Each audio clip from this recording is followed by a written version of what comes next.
제가 해독이라는 단어를 굉장히 많이 사용을 하는데요. 그 이유는 우리가 외부로부터 독소를 입으로 먹어서 독이 쌓인 사람은 아마 없을 거예요. 독이라는 걸 알고 먹는 경우는 없죠. 음식인 줄 알고 몸에 좋은 줄 알고 또는 뭐 크게 해롭지 않은 줄 알고 먹었는데 그게 인체 내에서 내 독소로 작용을 한다는 거죠. 그래서 반드시 어떠한 방법을 써서라도 몸에 독소가 쌓이지 않는 환경을 만들어야 됩니다. 즉 해독하는 것에 굉장히 집중을 해야 되는데요. 바로 배출의 주기가 해독에 가장 좋은 시간대라는 겁니다. 밤에 일어나서도 소변 또 대변을 다 배설을 하고 나서 다음 음식을 또 먹을 수 있는 그 준비를 하는 시간입니다. 특히 이 배출의 주기에 또 가장 좋은 효과는 뭐냐면 바로 오토파지라는 건데요. 자가 포식작용이 일어나게 됩니다. 오토파지는 뭐냐? 오토, 자동으로 파지, 먹는다, 식작용을 한다. 한마디로 없앤다라는 뜻이에요. 이 오토파지는 2016년에 오스미 요시노리라는 사람에 의해서 노벨상까지 수상한 굉장히 중요한 인체의 생명작용입니다. 우리 인체는요, 이 세포가 절대 지금 고정되어 있는 게 아니거든요. 어제의 몸과 오늘의 몸은 다릅니다. 1시간 뒤의 몸은 또 1시간 전과 또 다른 몸이에요. 왜냐? 세포가 계속 재생이 되고 있고 계속 만들어지고 있어요. 그러면 낡은 세포들, 노화세포들은 없어져야 되겠죠. 자, 근데 인체가 건강할 때는 노화세포, 낡은 세포들이 잘 없어지지만 몸에 독소가 많고 염증이 많고 뭔가 신진대사가 활발하지 않을 때는 이 노화세포 또 고장난 세포들이 제대로 잘 없어지지가 않습니다. 노화세포들과 또 문제가 있는 세포들, 그 중에 또 하나의 세포가 암세포잖아요. 이런 세포들이 잘 없어지는 시간대가 바로 이 배출의 주기입니다. 특히 또 여러분 간헐적 단식, 금식 이런 뭔가를 좀 식사를 중지하는 것이 건강에 좋다 이런 얘기도 많이 들어보셨을 텐데 바로 음식이 하나도 들어오지 않을 때 인체가 활동하는 것이 나쁜 세포들을 없애는 거예요. 노화세포의 경우에도 몸에 계속 오랫동안 머무를 경우에 이 노화세포에서 염증 물질이 계속 많이 나옵니다. 염증 물질이 계속 나오면 당연히 우리 몸에 가지고 있는 염증 또 암세포들을 더 키울 수밖에 없거든요. 자, 이렇게 염증을 일으키지 않도록 노화세포와 암세포 또 좀 건강하지 않은 세포들을 해결하는 작용, 이게 바로 오토파지입니다. 우리 몸이 스스로 이런 정화작용을 다 하고 있어요. 굉장히 똑똑하죠. 인체는 내가 알아서 병에 걸리지 않도록 또 독소도 없앨 수 있도록 이런 모든 장치들이 이미 다 준비가 되어 있습니다.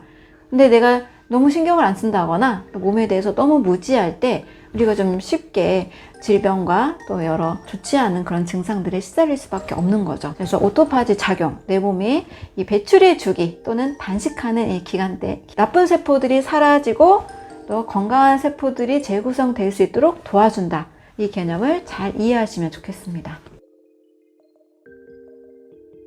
멜라토닌 호르몬이 잘 나오지 않게 되면 여러분 운동을 하는데도 잘 살이 안 빠진다 이런 분들 계세요. 여러 요인들이 있겠지만 이 멜라토닌이 잘 나오지 않을 때도 일어나게 됩니다. 또 뭔가 잘 먹고 있는데도 피부가 계속 푸석푸석하고 주름이 계속 늘어난다. 역시 마찬가지고요. 밤에 잠을 잘 못 자고 계속 화장실에 왔다 갔다 한다. 이런 것도 이 호르몬이 좀 부족할 때 일어날 수 있는 증상입니다. 또 감정적으로도 또 변화가 일어나는데 이유 없이 짜증이 잘 나고 좀 우울과 불안을 좀 자주 느낀다. 역시 이 호르몬과도 연결이 돼 있고요.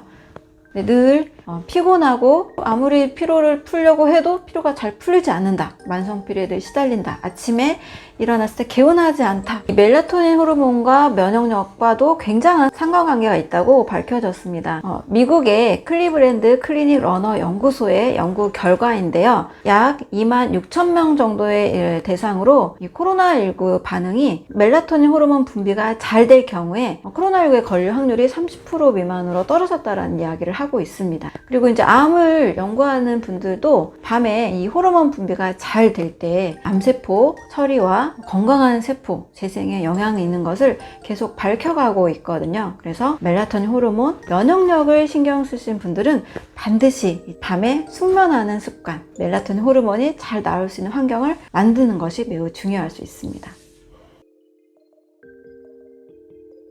역류성 식도염이 있다거나 위염이 있는 분들, 위가 약한 분들이 평생 이거를 해결하지 못하고 살아야 되나요? 라는 말씀을 많이 하시는데 절대 그렇지 않습니다. 저는 한 2주에서 한 달 정도 안에 역류성 식도염이 좋아진 케이스도 있고요. 또 위에 뭔가 담적 같은 뭔가 부담스러운 무거운 묵직한 느낌, 이런 것들이 해결된 분들도 많이 계십니다. 자, 인체는 아주 제가 희망을 가질 수 있다라고 말씀을 드리는데요. 바로 세포 분열입니다. 제가 계속 말씀드리는 게 그거예요. 내가 어떤 음식을 먹었냐에 따라서 건강한 음식을 먹으면 건강한 세포가 만들어지고, 나쁜 음식을 먹으면 그 성분을 가지고 또 건강하지 못한 세포가 만들어집니다. 몸은 계속 세포 재생을 합니다. 특히 가장 세포 재생이 빠르게 일어나는 장소가 바로 위 점막입니다. 자, 위에 상피세포는 무려 5일 만에 새로운 세포로 재생이 돼요. 굉장히 짧은 시간이죠. 그래서 5일 동안 고정적으로 적당한 혈당을 유지해주는 식사를 하면 혈당이 안정이 되고요. 5일 동안 계속 고혈당 음식을 먹는다? 그러면 이제 고혈당 또 고지혈증 지방간으로 가는 길이 또 굉장히 가속화가 붙습니다. 따라서 5일 만에 새로운 세포로 재생이 될 수 있다는 것을 기억하시고, 그러면 어떻게 해야 또 세포 재생이 잘 될까? 건강한 세포가 재생이 될까? 이것이 또 중요해지게 되겠죠. 자,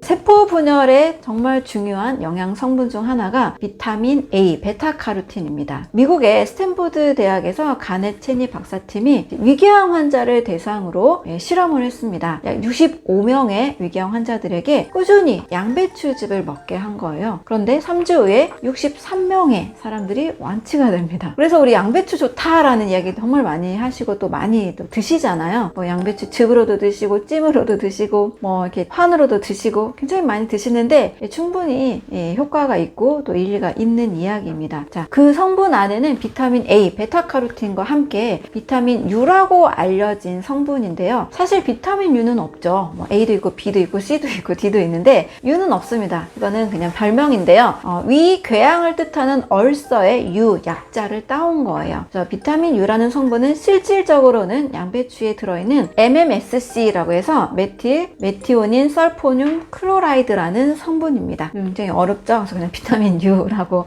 알고 계셔도 되는데, 바로 이 성분이 위 점막 상피 재생과 성장 그리고 복구에 굉장히 도움을 줬기 때문이에요. 그래서 양배추, 브로콜리, 케일 이런 십자화과 채소 똑같이 굉장히 위 점막 상피 재생에 도움이 됩니다. 그리고 비타민 A도 많이 들어있어요. 양배추에는. 이 비타민 A는 베타카로틴을 전구체 삼아가지고 다양한 음식에 들어있는데요. 세포가 빠르게 성장, 분열한다 그랬잖아요. 세포 성장에 꼭 필요한 영양소가 바로 비타민 A입니다. 베타카로틴이란 전구체 형태로 노란색 음식에 많이 들어있어요. 그래서 호박에도 노란 단호박 있죠? 호박에도 많이 들어있고, 또 노란색 과일, 바나나, 망고, 살구 이런 데도 많이 들어있고요. 아스파라거스나 샐러리, 해조류에는 김에도 많이 들어있습니다. 주로 보시면 가공식품 전혀 없죠. 네. 자연에 난 음식, 그냥 우리 곁에 있는 양배추, 케일, 샐러리 이런 또 바나나 굉장히 흔한 과일이잖아요. 이런 음식들 속에 이 위 점막을 빠르게 재생시키는 성분이 있기 때문에 좀 즐겨 드신다라면 위 건강은 반드시 해결이 될 수가 있습니다.